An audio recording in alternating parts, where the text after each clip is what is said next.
Je me sens inutile, 3 étapes pour redonner du sens à ma vie. Bonjour, bienvenue dans cette vidéo, je suis Mylène Muller, la créatrice de cette chaîne YouTube. Si cette chaîne vous plaît, que les thématiques vous parlent, n'hésitez pas à vous abonner puis à me laisser un petit commentaire voilà, en dessous des vidéos que je vous propose. Donc je me sens inutile, je vous propose dans cette vidéo 3 étapes pour redonner du sens à votre vie si vous avez ce sentiment d'être inutile. J'ai tourné il y a quelque temps une vidéo qui s'intitulait « Je n'ai pas de passion » et là on est un petit peu sur cette même thématique. Je dirais qu'il y a ici vraiment pour moi un des travers, nombreux peut-être, du développement personnel, tel qu'il est un peu vulgarisé aujourd'hui, tel qu'on en entend parler un peu partout, pas toujours de manière très subtile et nuancée. Et il y a ce truc qui est là, qui est qu'on a tous un truc incroyable à trouver en soi, un truc incroyable à faire et qui donnerait subitement un sens incroyable à toute notre vie, qui illuminerait notre vie et du coup on n'aurait plus besoin de chercher parce que voilà, tout serait là évident. Vous savez, c'est cette idée voilà, de passion, cette idée de mission de vie et je dirais qu'on oublie en fait ici l'essentiel, le chemin, le processus, l'être là, en fait, tout simplement, la présence au-delà de ce truc incroyable qu'on est censé trouver sur soi et qui crée beaucoup de souffrance, en fait, quand on et même quand on le trouve, je dirais, tout au long de ce chemin, quand on est focalisé comme ça sur cette destination, ce sens soudain, cette utilité soudaine qu'on trouvera à sa vie. Donc j'aimerais vous partager ici 3 étapes pour en finir un petit peu ou surmonter ce sentiment d'être inutile, toujours dans ce contexte et cette idée générale de attention à passer beaucoup de temps à chercher quelque chose en oubliant qu'en fait tout est déjà là. La première étape pour moi, c'est d'aller explorer vos besoins, explorer vos peurs, explorer en fait vos attentes. Derrière ce sentiment qu'il faut que je sois utile. Donc derrière ce sentiment d'inutilité, il y a des blessures en fait. Il y a des attentes particulières. Il faut que je sois utile pour. Pourquoi en fait? Et bien souvent c'est la peur de ne pas être aimé ou la peur de ne pas être reconnu. Et donc ici, je trouve qu'il y a vraiment une première chose à explorer, déjà qui est d'identifier ses besoins et ses attentes derrière cela, et les peurs qui les accompagnent. Et puis, je dirais, juste évoquer cette idée, en fait, c'est « et si j'étais aimable naturellement ?» sans qu'il ne soit nécessaire d'aller chercher quelque chose. Et si finalement tout était déjà là, sans qu'il soit nécessaire pour moi de trouver une place particulière ou un sens supplémentaire en fait à tout cela, une vraie raison d'être ici. Et là, je vois vraiment un enjeu majeur. Je le vois beaucoup chez les personnes qui se tournent ensuite vers les métiers de l'accompagnement, qui est de se tourner vers les autres pour en fait on pourrait dire de mauvaises raisons, si tant est qu'il y ait de mauvaises raisons, mais en tout cas pour combler en fait des besoins et des attentes sans les avoir explorés en fait au préalable, identifiés au préalable.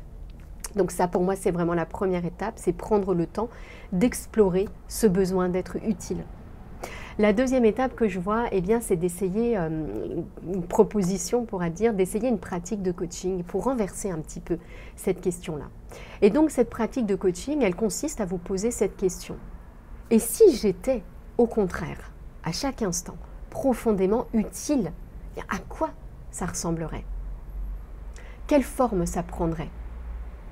L'idée ici, avec cette question, et vous pouvez le faire également sous forme vraiment de visualisation, c'est-à-dire vraiment vous immerger totalement dans cette scène également. La question ce serait, si je suis totalement, complètement, profondément utile, qu'est-ce que je vois? Qu'est-ce que je ressens? Qu'est-ce que je pense? Donc quelles sont mes pensées, mes émotions? Quelles sont mes paroles? Qu'est-ce qui est différent dans ma façon d'être, dans ma posture, dans ce que je dis, dans ce que je fais? Vous voyez, donc l'idée ici, plutôt que d'aller encore une fois chercher quelque chose que l'on n'aurait pas, se dire qu'on l'a déjà en fait cela. Et du coup, puisqu'on l'a déjà, à quoi ça ressemble? Quelle forme ça prend? Donc là, ça fait certes un petit peu appel à votre créativité, mais surtout, ça vient ancrer cette idée dont j'ai déjà parlé, que tout est déjà là, que l'essentiel est déjà là, qu'il n'y a rien à ajouter, peut-être de plus. Donc ma deuxième idée ici, ma deuxième proposition, c'était vraiment d'essayer cette pratique de coaching qui vise à dire si j'étais déjà cela, quelle forme ça prendrait, à quoi ça ressemblerait. Et puis la troisième chose que j'aimerais vous partager, une fois que cette pratique-là est réalisée, est effectuée, ça va être de passer à l'action. Et donc si je devais maintenant mettre en place des petits pas pour me rapprocher de cette visualisation, hein, pour me rapprocher de ce que j'ai imaginé, de cette scène où je suis déjà profondément utile, eh bien, qu'est-ce que je pourrais faire pour être déjà cela? Quels petits pas? Qu'est-ce que je peux mettre en place dans mon être, avant même de chercher à faire des choses extraordinaires, déjà dans ce que j'incarne, ce que je dégage, qu'est-ce que je peux mettre en place? Et je trouve qu'ici, il y a un gros point d'attention à avoir, avant de chercher à trouver des idées d'activité, et donc du faire. Pensez à être. Comment est-ce que je peux déjà être, par ma simple présence, être cette utilité ou incarner ce que je recherche avec cette utilité? Et je crois qu'en fait, ici, on a aussi ce petit travers, tout comme on l'a avec les circonstances extérieures de notre bonheur. On va chercher à changer les choses autour de soi, sans réaliser qu'en fait, le travail essentiel, il est déjà intérieur. Il est déjà dans ce qu'on dégage, ce qu'on incarne, ce qu'on ressent, ce qu'on est à chaque instant. Et donc, avant d'aller chercher plus loin, en fait, une idée de contribution, de nouvelle activité, etc., c'est comment je peux déjà, en fait, incarner tout cela, même dans ce que je fais, avec ce point de départ que tout est déjà là et accessible. Vous connaissez probablement cet exemple du balayeur de la NASA qui, en fait, accordait à sa mission tout autant d'importance qu'un astronaute de la NASA, en se disant je contribue, je participe, en fait, au lancement d'une fusée, parce que je suis déjà, en fait, un maillon, et nous sommes toutes et tous des maillons de nombreuses chaînes. On est tous interconnectés, interdépendants. Moi, j'ai croisé une personne qui était... qui servait la nourriture à un restaurant administratif d'entreprise où je travaillais. Et on était tous là avec nos grandes missions, nos grands projets, nos grandes responsabilités. Et cette personne qui servait la nourriture, elle incarnait en fait quelque chose. Et je me souviens me faire cette réflexion à la voir, me dire qu'en fait, elle incarnait déjà quelque chose d'essentiel, qu'on était tous là en train de rechercher à travers des super missions et des sentiments d'utilité.